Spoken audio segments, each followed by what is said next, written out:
다음으로는 해류에 대해서 하겠습니다. 자, 해류는 바닷물의 흐름인데요. 자, 해류라 하면 한류와 난류를 해류라고 해요. 자, 그럼 해류와 좀 헷갈릴 수 있는 것이 조류인데, 조류는 밀물과 썰물을 뜻하는 말이죠. 서해는 조차가 크기 때문에 밀물과 썰물의 흐름이 되게 빨라요. 즉 서해는 조류의 흐름이 빠르죠. 반면 동해는 조차가 작아서 밀물과 썰물, 즉 조류는 거의 느껴지지 않고 전 지구적으로 이렇게 돌고 있는 해류의 영향을 크게 받고 있어요. 자, 해류에 난류와 한류가 있다고 그랬는데요. 난류와 한류의 차이는 온도 차이가 되겠죠.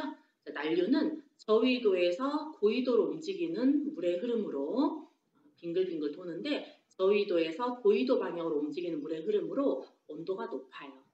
반면 한류는 고위도에서 저위도로 내려오는 물의 흐름으로 온도가 낮죠.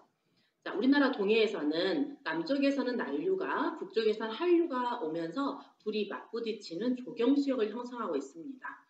해류를 따라 물고기들도 이동하기 때문에 두 물이 만나는 조경수역은 물고기들이 지나가는 통로인데다가 두 물이 맞부딪히는 과정에서 소용돌이라든가 이런 걸 통해서 물의 흐름이 굉장히 복잡하게 되고 이때 그 물속에 있는 산소의 농도라든지 혹은 영양분이 가라앉지 않고 이렇게 위에 뜨는 과정에서 햇빛이 닿는 부분에서 많은 플랑크톤도 발달하면서 물고기들이 살기에 좋은 공간, 좋은 어장을 형성하는 경우가 되게 많아요. 따라서 조경수역은 어디에서나 세계 어디에서나 좋은 어장이다. 어획량이 많은 바다이다 라고 생각합니다. 자, 그럼 이 해류가 기후에 어떤 영향을 미치는가? 지금 이 단어는 기후 요인에 대한 거니까요. 해류가 기후에 어떻게 영향을 미치는가에 대해서 봐야 하는데요. 자, 우리나라 주변에 남쪽에서는 난류가, 북쪽에서는 한류가 이렇게 흘러서 온다고 그랬죠. 한류는 찬물이에요. 그렇다고 영하로 떨어질 정도의 찬물은 아니에요. 우리나라 근처에서요. 자, 그리고 난류는 따뜻한 물이죠. 뭐 20도에서 25도 정도일 수는 있지만 사실은 계절에 따라 그 온도는 달라져요. 왜? 우리나라 주변의 바닷물의 온도가 차가운 바람이라든지 눈이라든지 이런 걸 맞아서 바닷물의 온도가 차가워지기 때문에 남쪽에서 오는 난류를 하더라도 이 근처의 수온의 영향을 받을 수밖에 없죠. 그래서 난류가 이렇게 빙글빙글 돌아오겠지만 겨울에는 아무래도 근처에서 온도가 좀 더 떨어지게 돼 있고 여름에는 우리나라 근해까지도 여전히 굉장히 뜨거운 온도 상태를 유지할 수도 있기 때문에 사실 난류는 그냥 일반적으로는 15도 이상의 물이라고 15도 이상의 온도를 가진 물의 흐름이라고 보통 정의하기도 하지만 온도가 딱 고정되어 있는 건 아니에요. 뭐 그냥 쉽게 생각한다면 20에서 한 25도 정도로 봐도 되려나 이 정도 되는 거죠.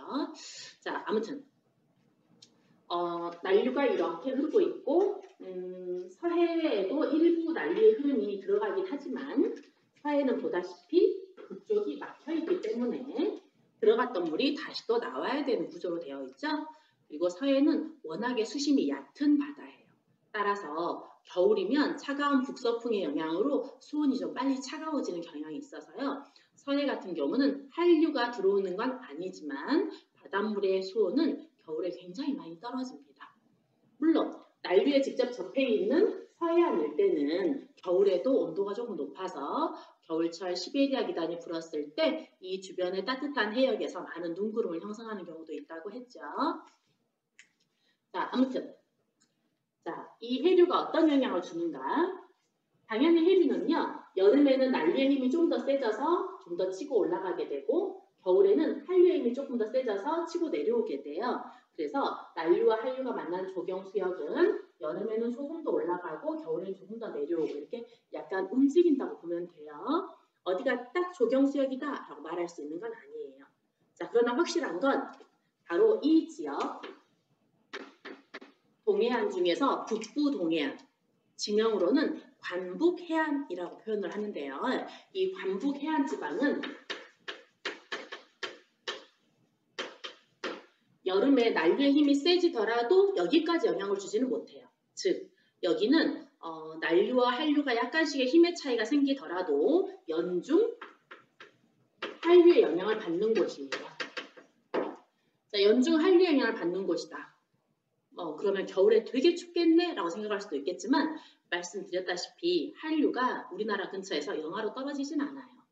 자, 우리나라 육지, 겨울이면 당연히 영하죠.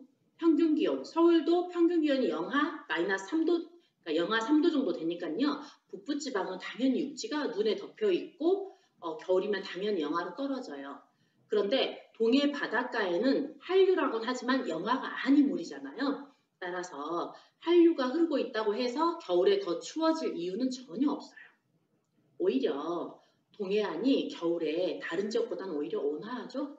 왜냐하면 영하로 떨어지지 않는 수심이 깊은 물을 옆에 끼고 있고 함경산맥과 태백산맥이 차가운 북서풍을 차단해주고 이러기 때문에 동해안은 겨울에도 한류가 흐르는 해역에서도 겨울에 다른 지역보다 조금 따뜻한 경향이 있어요.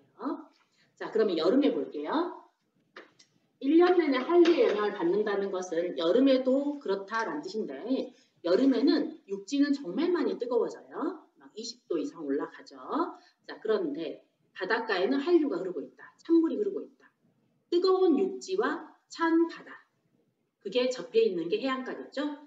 자, 그럼 뜨거운 육지에서 뜨거워진 공기가 바람이 훅 불어서 찬 수면 위로 싹 가게 되면 수증기는 빠르게 응결하겠지.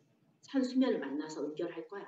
따라서 바닷가에서는 이렇게 뜨거운 공기와 찬 공기가 서로 맞부딪히는 과정에서 안개가 되게 많이 발생하게 돼요. 자, 그래서 반북 해안가의 특징은 여름 안개가 많이 발생한다라는 사실.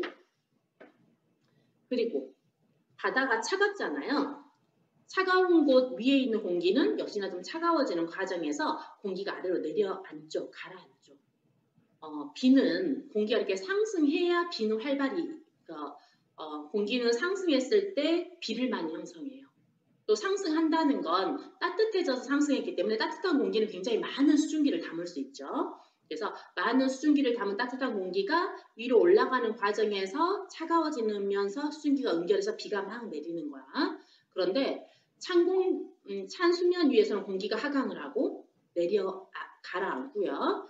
그리고 안개는 많이 만들지 몰라도 사실은 공기 자체가 좀 차갑기 때문에 절대적인 수증기량을 많이 가지고 있지는 않아요. 그 상태에서 따뜻한 육지 위로, 건조한 육지 위로 이 바람이 불어들어가게 되면 온도가 올라가면서 있던 수증기마저 말라버리게 돼. 선생님 설명이 좀 깝깝했죠? 다시 하면요. 여름에 바닷가에서 한류가 흘렀을 때 바닷가에 안개는 많이 끼지만 비가 오지는 못한다. 그게 결론이에요. 자, 공기가 가라앉으면서 대기가 되게 안정되고 안개는 진하게 낄 수 있지만 이것이 비가 되어 내리진 않는다. 그래서 세계적으로도 한류가 흐르는 해역은 거의가 다 소우지, 심지어 사막이에요. 자, 그래서 우리나라도 예외가 아니에요. 반북 해안가, 여름에 안개는 많이 끼지만 강수량이 적은 소우지가 라는 거 꼭 알아두세요. 이건 무엇의 영향이었어요? 바로 한류의 영향이었어요. 자, 그 다음에 남쪽은 보다시피 1년 내내 난류가 흐르고 있죠? 자, 그러니까 남쪽에 1년 내내 난류가 흐르고 있는 곳은 연중 기후가 온화할 확률이 높겠죠. 그래서 같은 위도의 내륙이나 서해안에 비해서 동해안, 난류가 흐르고 있는 동해안은 겨울이 따뜻할 거야 라고 생각하면 됩니다. 그렇다고 여름이 더운 것도 절대 아니에요. 여름철, 남부지방의 여름철은 당연히 평균 기온이 25도가 넘어요. 자, 25도가 넘는데 바닷가에 흐르고 있는 물은 25도가 못 되는 물이야. 따라서 바닷가에 난류가 흐르고 있다고 해서 딱히 더 여름에 더 더워진다거나 이런 건 없어요. 단지 좀 습도가 좀 높죠. 습도가 약간 높다 보니까 낮에 올라간 공기 온도가 습도가 높으면 온도 보존이 되게 잘 되거든요. 그래서 밤이 되어도 온도가 이렇게 떨어지지 않는 현상. 그래서 밤에도 온도가 이렇게 25도 아래로 떨어지지 않는 현상, 즉 열대 이하 현상이면 습도가 높은 바다를 중심으로 발생할 수 있어요. 낮의 온도가 특별히 높아지거나 하진 않아요. 자, 그래서 해류와 관련해서는 난류가 흐르는 해역은 겨울이 따뜻하고 수증기 공급량이 좀 많을 거야 이렇게 생각하시면 되고, 한류가 흐르는 해역은 차갑고 안개가 끼기 좋으며 그리고 수증기 공급량이 많지 않은 상태에서 강수량이 매우 적은 소우지를 형성한다라는 거. 자, 그렇게 해류는 주변의 기후에 영향을 준다라는 걸 알아주셨으면 좋겠습니다. 자, 다음 기후 요소는 교과서를 보면 기단과 전선에 대해서 있죠. 자, 기단에 대한 건 교과서 69쪽 맨 아래에 좀 적어져 있으니까 함께 보도록 하겠습니다. 자, 기단이란 공기의 덩어리, 공기의 단체, 공기 덩어리 이걸 기단이라고 하는데요. 바로 동질적인 속성을 가진 공기 덩어리 이걸 기단이라고 부르게 돼요. 그래서 어떤 넓은 바다 혹은 넓은 대륙에서 장기간 공기가 그곳에 머물다 보면 바로 그 지역의 특성을 그대로 반영되는 공기덩어리가 만들어지게 되는데 야를 기단이라고 그래요. 자, 그럼 우리나라에 영향을 주는 기단에는 어떤 게 있는지 보자. 자, 우리나라에 영향을 주는 기단은요. 먼저 시베리아에서 만들어진 시베리아 기단이 있고요. 그리고 이쪽 북쪽 바다에서 만들어진 기단이 있는데 그 바다 이름이 오호츠크 해예요. 따라서 이 기단의 이름 또한 오호츠크 해 기단이라고 불러요. 그리고 이 아래는 태평양이죠. 자, 적도 아래는 남태평양이고 적도 위에는 북태평양인데요. 당연히 적도 아래에 게 우리한테 올 리는 없잖아요. 그래서 우리에게 영향을 주는 기단은 바로 북태평양 기단이에요.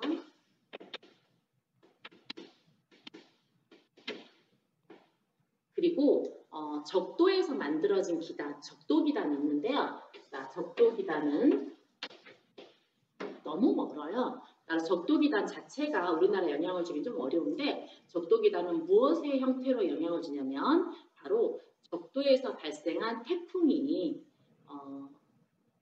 그 이동이 오면서 우리에게 태풍이 옴으로써 발생하는 풍수해 있죠. 풍수해의 형태로 우리나라에 영향을 주게 돼요. 아무튼 적도 기단은 태풍의 발생과 관련해서 우리나라에 영향을 준다라고 얘네는 좀 분리해서 이야기하면 되겠죠. 자, 그러면 이제 나머지 기단에 대해서 보면요. 시베리아 기단은 만들어진 위치를 보면 알겠죠? 북쪽 내륙 따라서 차갑고 건조한 기단이겠지만 북태평양은 남쪽 바다 뜨겁고 습기가 되게 많은 기단이겠구나. 오호츠크에는 북쪽 바다.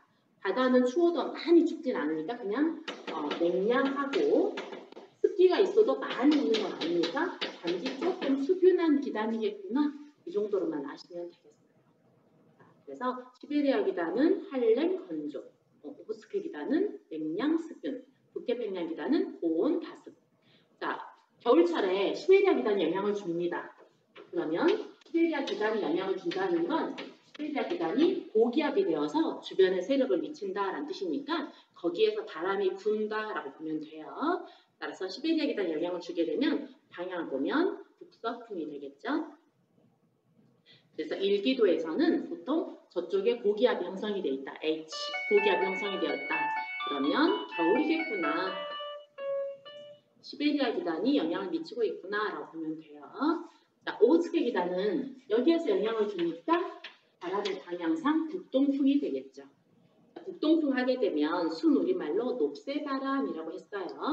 자, 오호츠크 기단은 시베리아 기단의 힘이 좀 약화된 초여름에 영향을 주고요. 이 북동풍의 형태로 태백산맥을 넘다 보면 영서, 경기에 가뭄 피해를 일으킬 수도 있어요. 자, 그 다음 북태평양 기단은요. 이렇게 남동풍일 수도 있고 혹은 바람의 방향에 따라서 남서풍 형태일 수도 있어요. 아무튼 북태평양 기단은 여름철에 다습한 남풍 계열의 바람과 관련이 되게 깊습니다.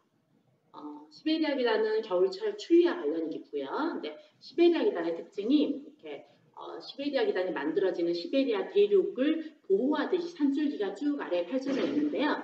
이 산줄기를 이렇게 넘는 과정에서 주위에 굉장히 차가운 바람을 주면서 주위를 아주 춥게 만들어요. 근데 한번 이렇게 싹 넘쳐서 주위를 벌벌 떨게 만들고 나면 한 3, 4일간은 다시 세력을 쌓는데 시간이 좀 걸려요. 그래서 그동안에는 주변이 시베리아 영향을 받지 않기 때문에 따뜻하죠. 그래서 3, 4일간 세력을 모은 다음 그 다음에 확 다시 세력이 끌어넘치게 되면 주변이 또 되게 춥죠. 그래서 주변에서는요. 이 시베리아 기단의 주기적인 강야 이것을 경험하게 되는데 이게 3일 혹은 4일 간격으로 진행되기 때문에 3한 4온 현상이라고 해요. 영향을 줄 때는 한 3일 정도가 춥고 그렇지 않을 때는 4일 정도가 따뜻하기 때문에 일주일의 주기를 두고 3한 4온 현상이 일어나는데요. 자, 봄이 되게 되면 시베리아 기단이 세력을 모으는데 시간이 되게 많이 걸려요.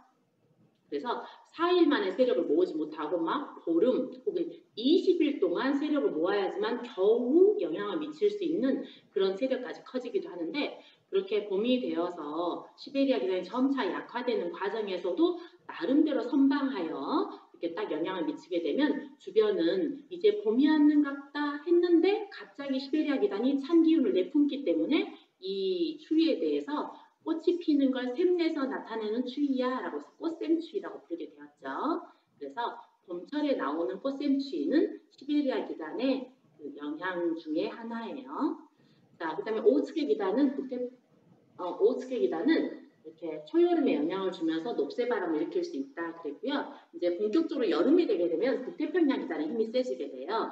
그래서 자, 우리나라를 사이다 두고 적어져 가고 있는 시베리아 기단과 아직까지 세력을 발휘하고 있는 오호츠크 기단, 어찌되었건 북쪽에 있는 차가운 기단 있죠? 북쪽에 있는 차가운 기단과 남쪽에서 세력을 키워가고 있는 북태평양 기단, 찬 기단과 따뜻한 기단 사이에서 둘의 경계면에 전선이 형성되게 돼요.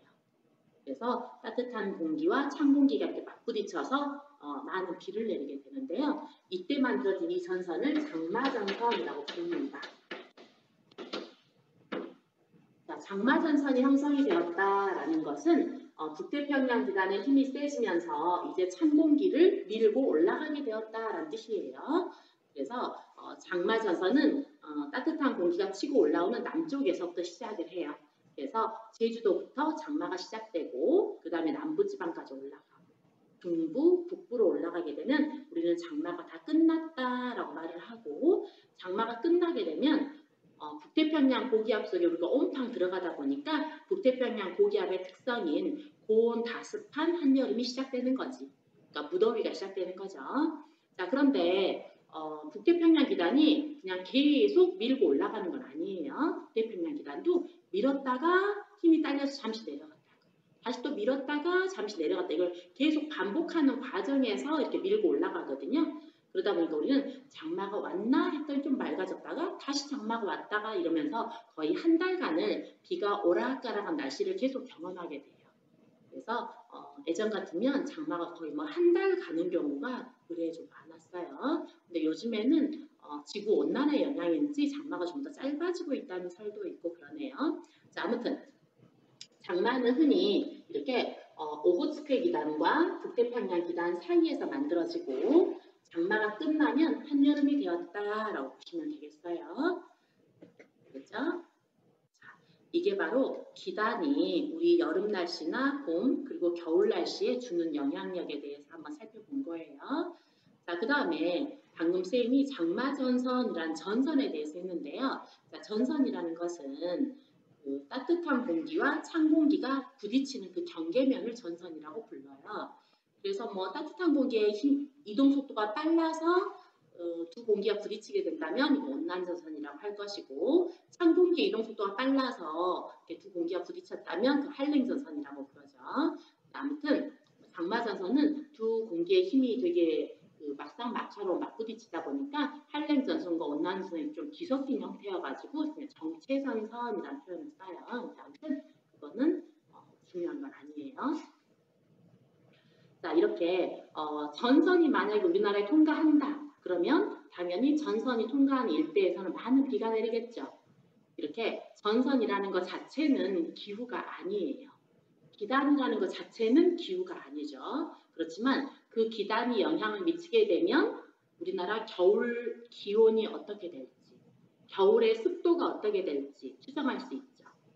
북태평양 기단은 기후가 아니지만 북태평양 기단이 영향을 미치게 되면 온도가 어떠할지 습도가 어떠할지 알 수 있죠. 전선은 기후가 아니지만 전선이 다가오게 되면 강수가 어떠할지 추측할 수 있잖아요. 자, 아무튼 이렇게 기온, 습도, 강수 등에 영향을 주는 여러 원인들이 되는 이유들이 되는 것들을 기후 요인이라고 하고, 자, 지금 이거 전선까지 해서 주요 기후 요인들을 다 살펴봤습니다. 첫째가 위도, 위도에 따라 기온과 바람이 달랐다. 그리고 강수도 다를 수 있죠. 다음 수륙 분포, 대륙과 해안의 분포 상태, 해안이냐 내륙이냐 혹은 동쪽 해안이냐 서쪽 해안이냐에 따라서 기온의 연교차와 그리고 강수 패턴 혹은 바람 등이 달라지는 거예요. 다음 해발고도, 해발고도가 높아짐에 따라서 기온이 낮아지고 일교차가 좀 커지는 특성을 보였었죠.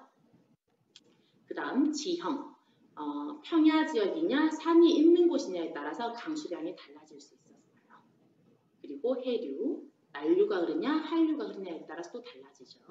기단, 전선, 이것들이 어떻게 영향을 미치냐에 따라서 그 계절의 강수와 기온이 달라졌어요. 자, 이렇게 기후에 영향을 주는 기후 요인에 대해 살펴봤습니다. 자, 이제 지금까지 배운 기후 요소와 기후 요인을 바탕으로 우리나라 기후 특성에 대해서 살펴보도록 하겠습니다. 자, 교과서 63쪽 한번 읽어보죠. 자, 우리나라는 북반구 중위도에 위치하여 계절의 변화가 뚜렷한 냉온대기후에 속한다. 자, 우리나라는 계절의 변화가 뚜렷해요.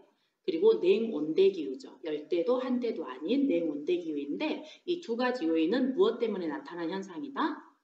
우리나라가 중위도에 있기 때문에 나타나는 현상이다. 위도 때문에 나오게 된 현상이에요. 자, 알겠죠? 수리적 위치예요. 자, 중위도 지역은 태양의 고도가 높은 시기에 태양 복사 에너지 양이 늘어나 여름이 되고 태양의 고도가 낮은 시기에 반대로 겨울이 되면서 사계절이 뚜렷하고 그리고 냉온대기후가 되는 거예요. 자, 다음. 우리나라는 유라시아 대륙의 동쪽에 위치하여 계절풍 기후의 특성이 나타난다. 자, 계절풍 기후의 특성이 나타나는 건 대륙의 동쪽에 있기 때문이다. 즉 수륙 분포 때문이다 라는 말이죠. 지리적 위치 때문이고요. 자, 겨울에는 시베리아 고기압의 영향으로 한랭 건조한 북서 계절풍이 불고 강수량이 적고 여름에는 북태평양 고기압의 영향으로 고온 다습한 남서 남동 계절풍이 불고 강수량이 많죠. 다음, 우리나라는 중위도 대륙의 동쪽에 위치하여 대륙성 기후가 나타난다.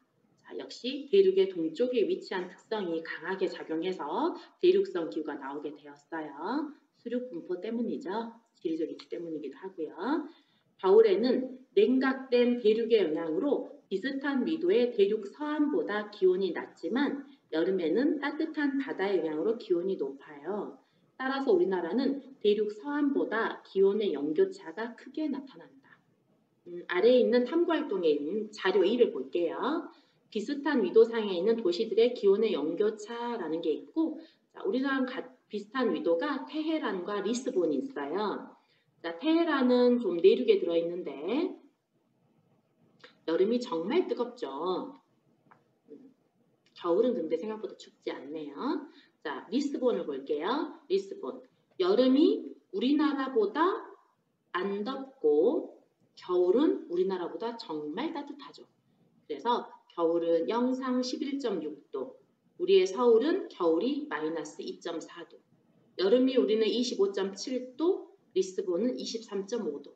그래서 리스본은 연교차가 12도인데 우리의 연교차는 28도가 되잖아요. 그렇게 연교차의 차이가 되게 많이 나요. 테헤란이야 우리랑 뭔가가 많이 다르잖아요. 수륙 분포가. 그런데 리스본과 서울은 둘 다 바닷가다라는 공통점을 가지고 있는데 대륙의 서안이냐 동안이냐의 차이에 따라 이렇게 다른 거죠. 자, 다음에 자료 3번은요. 해발 고도에 따른 기온 차이를 보여주고 있는 사진이에요. 즉 해안가, 즉 해발 고도가 낮은 지역에서는 겨울에도 푸른 잎에 감귤나무가 자라고 있는데 배경으로 보이는 해발 고도가 높은 한라산 정상부는 눈으로 덮여 있는 것을 알 수 있죠. 그래서 해발 고도가 높은 고산 지역은 기온이 낮다는 거. 다음 자료 4번은요. 지형과 바람에 따른 지역 간 강수 차이예요.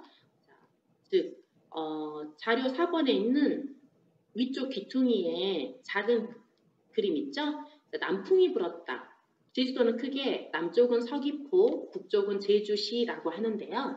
남쪽의 서귀포시가 남쪽이니까 기온이 더 높아요. 보통 때는. 그런데 남풍이 불었을 때는 서귀포시가 바람을 딱 맞아서 되게 시원할 수 있는데 오히려 북쪽에는 제주시가 산을 불어넣는 바람의 팬 현상으로 인해서 제주시 온도가 더 올라가 버릴 수도 있어요. 자, 팬 현상을 지금 설명하고 있는 거야. 그래서 큰 사진을 보면, 큰 그림을 보면요. 다습한 남소풍이 불게 되면 서귀포시에서는 기류의 상승에 따른 강수가 발생해서 비가 내리고 한라산을 불어내리게 되면 제주시는 오히려 기온이 상승해서 맑은 날씨가 되더라라는 그림이죠. 그래서 지형과 관련된 팬 현상에 대한 설명이었어요. 자, 교과서를 넘기면 우리나라의 그 기온, 강수, 바람에 대해서 나와 있고 먼저 기온이에요. 자, 우리나라는 국토가 남북으로 길죠. 남북으로 날씬한 나라예요. 따라서 남북 간의 기온 차이가 크게 나타나요. 그래서 위도의 영향으로 남쪽은 남쪽이니까 따뜻하고 북쪽은 고위도니까 기온이 낮잖아요. 그래서 위도의 영향으로 남에서 북으로 갈수록 기온이 낮아져요. 자, 기온의 지역차는 비슷한 위도의 동서 지역 간에 나타나는데 특히 이런 지역차는 겨울철에 뚜렷해요. 자, 수륙 분포의 영향으로 해안은 내륙보다 겨울이 따뜻하고 그리고 같은 해안이어도 동해안은 서해안보다 겨울 기온이 높아요. 자, 동해안이 겨울 기온이 높은 이유는 태백산맥이 차가운 북서풍을 막아주고 동해의 수심이 항해보다 깊기 때문에 겨울이 되어도 쉽게 차가워지지 않기 때문에 그렇죠. 자, 그리고 해발 고도가 높은 대관령은 그렇지 않은 해발 고도가 낮은 비슷한 위도의 강릉이나 인천보다 연중 기온이 낮아요.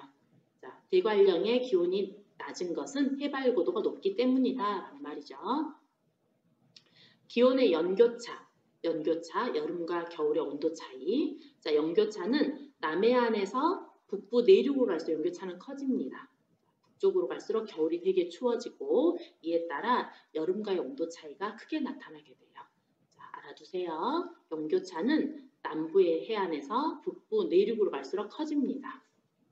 그리고 쉽게 가열되고 냉각되는 내륙이 해안보다 연교차가 크고 그리고 서해안이 동해안보다 연교차가 커요. 자, 반면 일교차, 하루 동안의 온도 차이를 일교차라 그러는데요. 일교차는 맑은 날 일교차가 커요.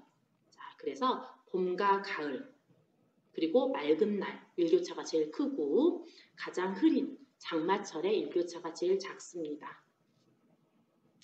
자, 그럼 거기 탐구활동에 있는 내용들 한번 볼게요. 자, 먼저 자료 2에 1월 평균 기온이 있는데요. 자, 1월 평균 기온 한번 읽어보죠. 자, 제주도 6도. 그리고 우리나라 남해안은 한반도 남해안은 2도. 영도선 찾아보세요. 자, 영도선은 광주 바로 위에서 시작해서 쭉 해서 동해안에서는 거의 울진까지 올라가죠. 그래서 확실히 동해안이 겨울이 따뜻하구나 라는 것을 알 수 있어요. 그리고 대구는 위도 자체는 광주보다 좀 높아요. 거의 전주랑 비슷한 위도죠.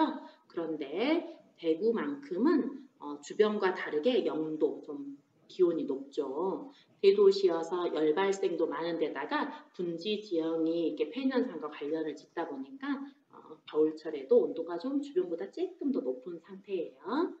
자, 그리고 마이너스 4도선 찾아볼까요? 서울 바로 위에 마이너스 4도선 있죠?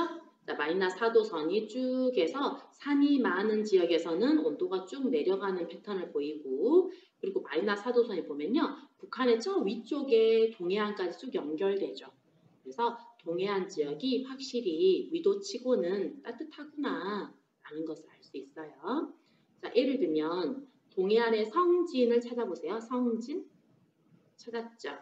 자, 성진과 신의주 서해안에 있어요. 서쪽에. 자, 성진과 신우주는 위도가 비슷하거나 성진이 오히려 더 북쪽이잖아요. 그런데 성진의 온도는 마이너스 4도보다 높고 신우주의 온도는 마이너스 8도랑 마이너스 6도 사이에 있으니까 마이너스 7도쯤 되잖아요. 그래서 서해안에 있는 신우주는 겨울에 마이너스 7도인데 성진은 겨울철에 마이너스 4도보다 조금 더 높다라는 걸 알 수 있어요. 그래서 동해안이 겨울이 따뜻합니다. 자, 그나저나 1월 평균 기온은 보다시피 2도 간격으로 등원선을 그렸어요.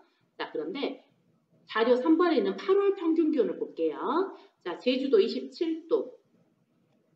그리고 우리나라 남해안은 되게 복잡하지만 뭐 26도 지역이 있고 눈에 띄는 건 25도 지역이죠. 자, 서울 근처에서 25도가 시작되어서 우리나라 서해안 남부지방이 거의 25도 선이네요. 자, 아무튼 8월 기온은 1도 간격으로 등원선이 그려져 있어요. 그 말은 확실히 1월 달이 지역 간 기온 차이가 많이 난다는 뜻이죠. 온도 차이가 너무 많이 나서 1도씩 그리게 되면 그림이 너무 복잡해지니까 그냥 너무 차이 많이 나니까 2도씩으로 그려버린 거예요. 그래서 겨울철에 온도 차이가 되게 많이 난다는 거 잊으면 안 돼요. 자, 그리고 대관령 지역을 보세요. 대관령은 1월이나 8월이나 주변에 비해서 온도가 매우 낮은 특성을 보이는데 그것은 해발고도가 높기 때문에 그래요. 사실 대관령이 아니더라도 모든 등원선이 산이 있는 곳을 따라서 아래로 늘어진 듯한 등원선을 가지고 있잖아요. 그것은 아래로 늘어진 부분들은 다 주변에 비해 온도가 낮다는 뜻인데 그래서 산간 지역을 따라서 주변보다 온도가 낮다는 것이 등원선의 늘어짐을 통해서 좀 느껴질 수 있죠. 자료 4번은요.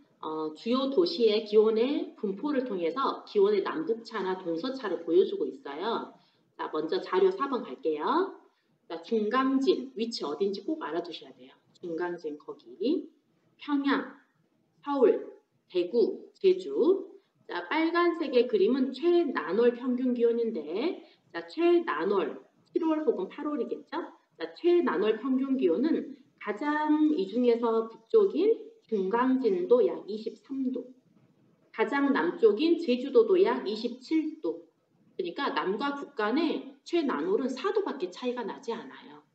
자, 그런데 최하놀은 중강진은 거의 영하 16, 영하 17도, 제주도는 영상 6도 해가지고 따뜻한 지역과 추운 지역 간의 영교차가 21도 정도 차이가 나죠. 그래서 최하놀, 즉 겨울철 온도 차이가 되게 크게 나고 그래서 최나놀과 최하놀, 빨간 점과 파란 점 사이에 그어진 선의 길이가 기온의 영교차인데요. 영교차는 겨울이 추운 곳일수록 영교차 막대가 길어진다는 느낌이 들죠. 그래서 북쪽으로 갈수록 겨울이 추워지고 이에 따라 영교차가 커지더라라고 생각하시면 좋을 것 같아요.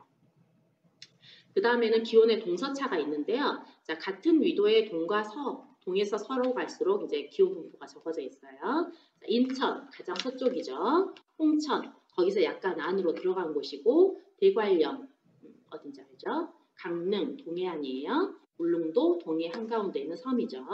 자, 그랬을 때 자, 최나놀 평균 기온을 보시면 대관령을 제외하고 대부분이 24도에서 25도 사이 즉 최나놀 평균 기온은 같은 위도상에서 한 1도 정도밖에 차이가 안 나죠. 그죠? 자, 그런데 최하놀 평균 기온은 대관령을 빼고 홍천이 한 영하 6도 그리고 울릉도는 한 영상 1도에서 최하놀 평균 기온은 같은 위도 내에서도 벌써 한 7도 정도의 온도 차이를 가지고 있다는 것을 알 수 있어요. 그리고 가장 겨울이 추운 홍천이 이 중에서 영교차가 제일 크게 나오죠.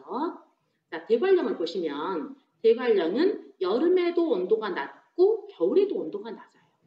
그래서 여름과 겨울 연중 온도가 떨어지는 걸 통해서 이곳은 해발 고도가 높은 곳이겠구나라는 것을 알 수 있어요. 그러니까 겨울이 추운 곳은 우리나라에 되게 여러 곳이 있으니까요. 겨울 추위를 통해서 여기에 해발 고도가 높은지를 파악하는 건 쉽지가 않아요. 그렇지만 여름 온도는 다르죠. 여름 온도는 보다시피 가장 북쪽인 중강진마저도 여름 기온이 23도까지 올라가잖아요. 그래서 온도가 낮은 지역도 웬만한 지역은 22도까지 여름에는 올라가거든요. 근데 어떤 곳이 20도 아래, 19도, 16도, 17도, 여름 기온인데 20도가 못 됐다?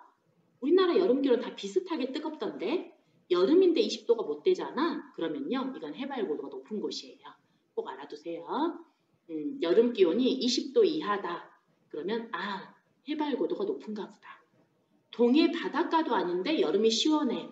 그러면 해발 고도가 높은가 보다 라고 생각하면 됩니다.